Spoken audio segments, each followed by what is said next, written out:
Middle Way Philosophy, Video 7b, Responsibility, Beyond Free Will and Determinism by Robert M. Ellis. This is a tributary video to video number 7 on ethics. There are two major ways in which we engage with responsibility. They can be distinguished as feeling responsible and being held responsible.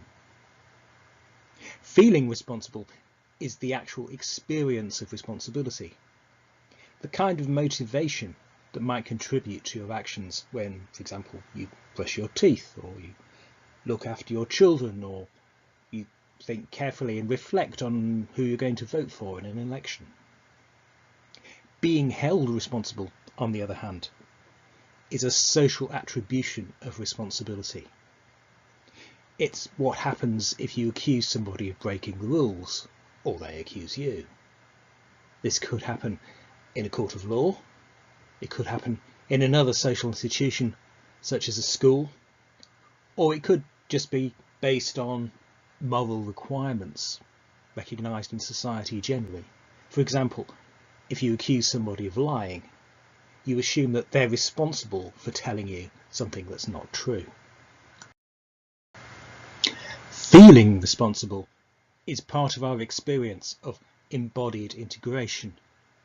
Integration, as illustrated in previous videos in this series by the two mules pictures. If you look particularly at the fourth picture down in this series, where the mules reconsider their position and start up a more integrated approach to things, well, obviously you could describe that as overcoming conflict, as becoming more reflective, becoming more aware. But at the same time, those two mules are gaining responsibility. They're becoming more responsible for their situation and the best way of addressing that situation. So responsibility is closely connected to overcoming conflict, whether we're talking about internal conflict between different desires in ourselves, or external conflict between the desire that's dominant in us and the desire that's dominant in other people. Responsibility indeed is, or can be understood in terms of integration.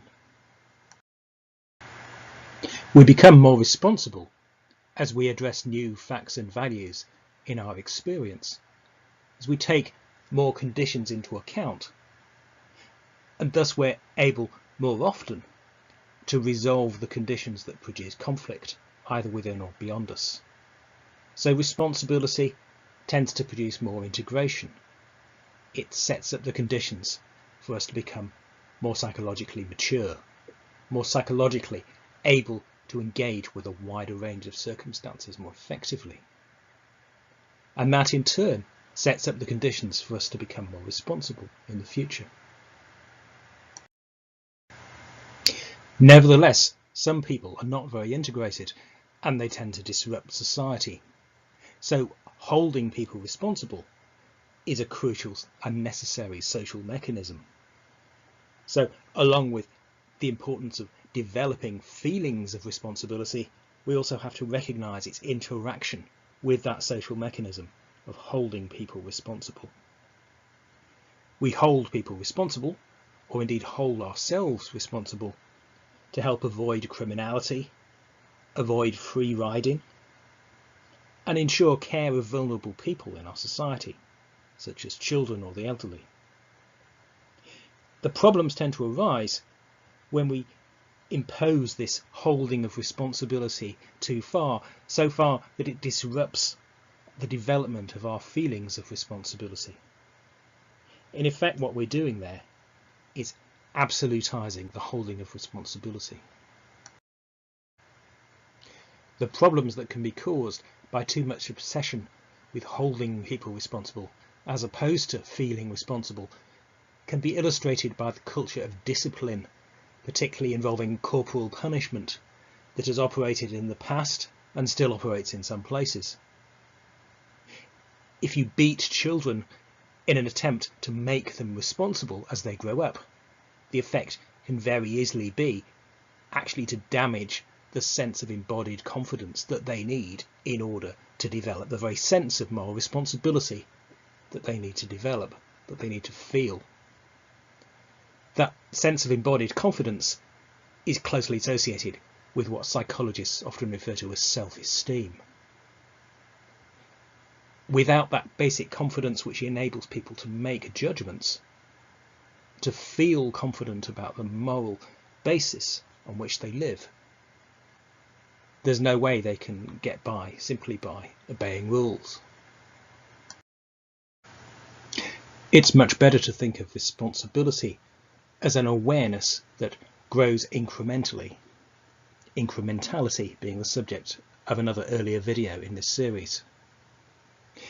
If we try and think of responsibility incrementally, bit by bit, as a matter of degree, then there are three factors that seem to be especially important to our judgments about the responsibility that we should feel.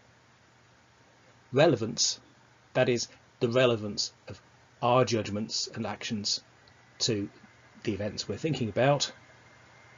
Our integration, so how together were we? How able to take responsibility are we? And justification, that is, justification of our beliefs about the thing we're thinking about. The more of those three factors apply, generally speaking, the greater our responsibility is. Let's look at some examples of different kinds of things we might feel responsible for and how justified that might be. At the bottom there, somewhere near the bottom, but still within the sphere of responsibility, is global warming. So this is a massive effect in the whole planet, to which we all contribute to some slight extent. So it is relevant, but it's less relevant in the sense of each of our contributions to it. Feeling guilty about global warming is only appropriate to some slight extent.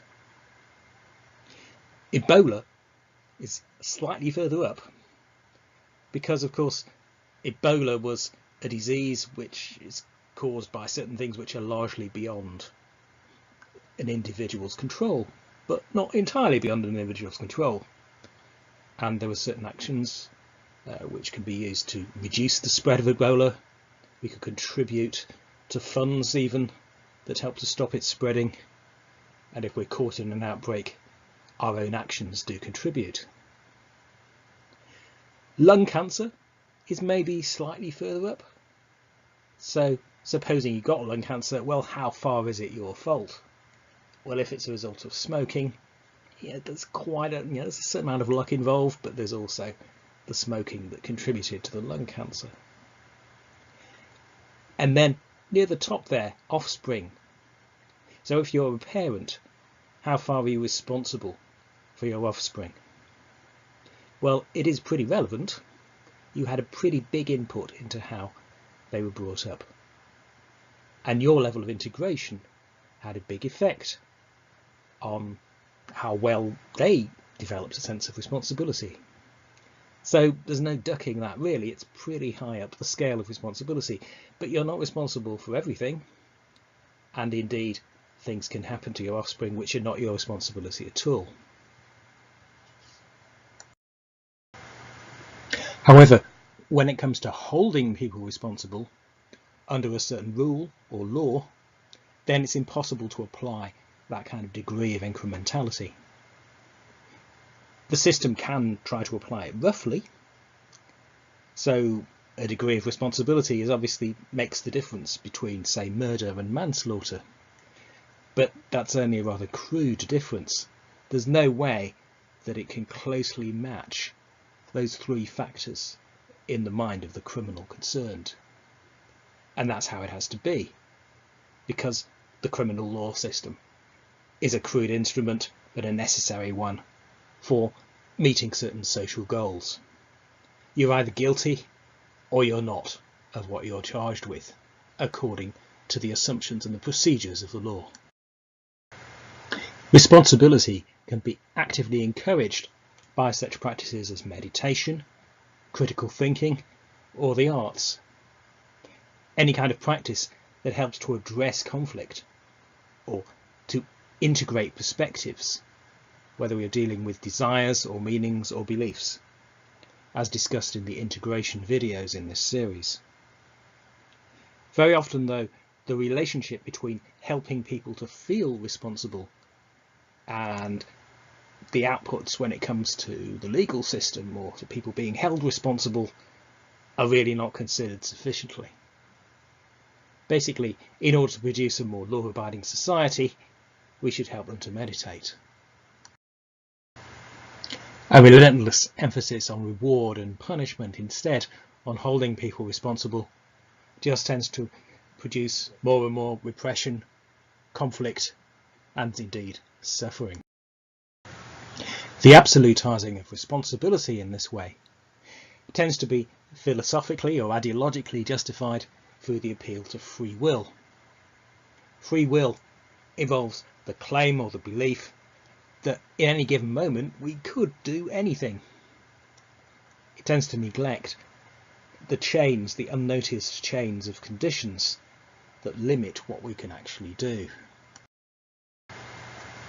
When we reflect on our past actions under the basis of free will and belief in free will, the dominant model is the idea that you could have acted differently.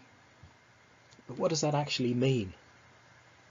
It's just a kind of abstract assumption that's imposed on really quite complex conditions in which you really don't know what the reasons are why you acted as you did. It's very difficult to know how far you could really have acted differently, or how far you were conditioned by circumstances. How far you were actually able to act differently also depended very much on your awareness at the time, rather than on some abstract idea of how you could or could not have acted. The equal and opposing dogma on the other side is determinism, which, in relation to responsibility, can be accompanied by the reflection that you could not have acted differently. Suppose, let's take for example, somebody who's brought up in very deprived circumstances and becomes a drug addict and turns to crime. Could they have acted differently given that terribly deprived upbringing? Again, we don't know. There are always unusual cases of people who manage to rise above such conditions. But we don't know in advance. We don't even know in retrospect what exactly gives rise to that ability.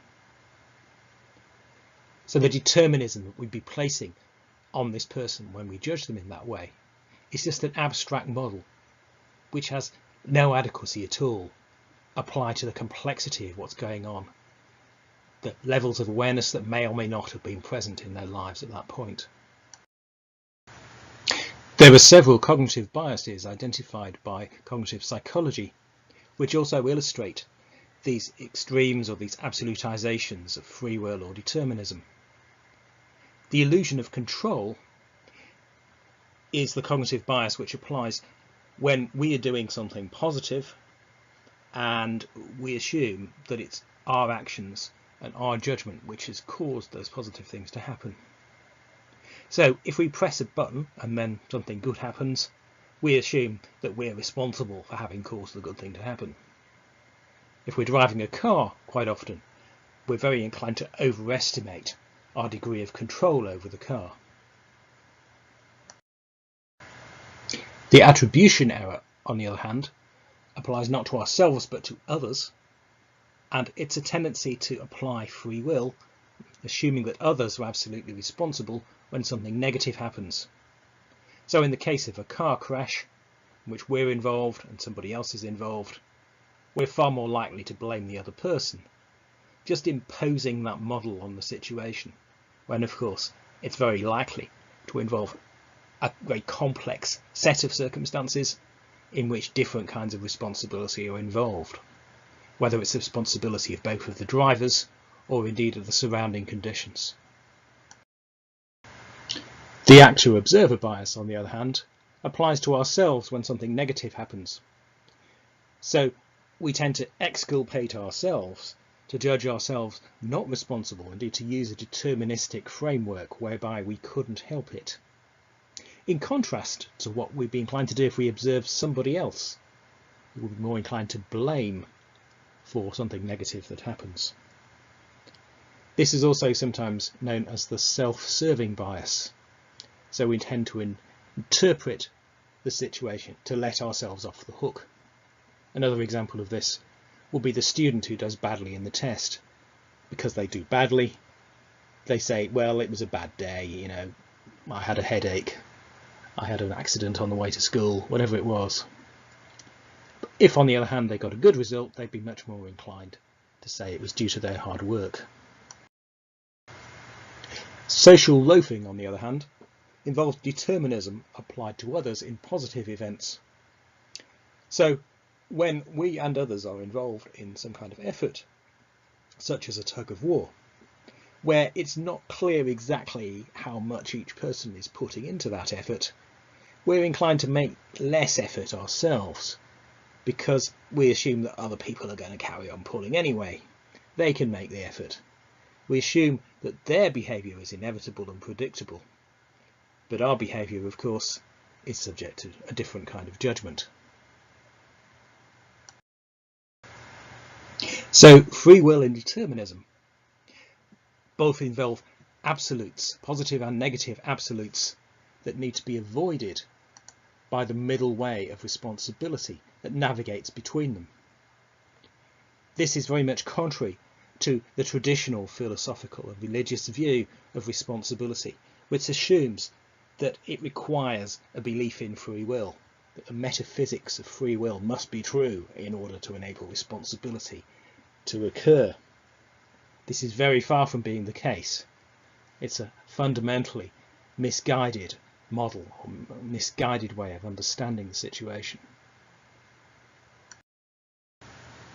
If we want an ethics that actually encourages people to be ethical, as opposed to being an institutionalized failure, then we need to encourage them to actually develop feelings of responsibility.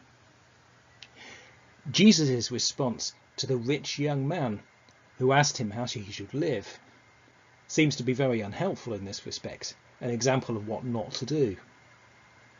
He immediately told the rich young man, according to the Gospels, to give up all his belongings and give them to the poor. Something which was probably psychologically impossible for him. He was provided with no incremental route to change his attitude towards social justice or poverty. He was simply confronted with an idealization, with an absolute, and he was assumed to have free will so that he could instantaneously change his position regardless of the conditions. This is not a helpful way of thinking about ethics. Taking responsibility involves taking conditions into account, though not assuming that they are deterministic. So, for example, somebody who was brought up as a child on the pavements of Calcutta could hardly fail to have their ethical options reduced by that experience. The ways that we hold people responsible also need to reflect support for people developing responsibility as far as possible. For example, by distinguishing levels of guilt, as in this case, by pardoning people when they've been unjustly accused of a crime which is only a matter of guilt or innocence. So, to summarise, responsibility as an experience, responsibility that we actually feel in our bodies, must be distinguished from responsibility as a social attribution, as in the application of rules or laws.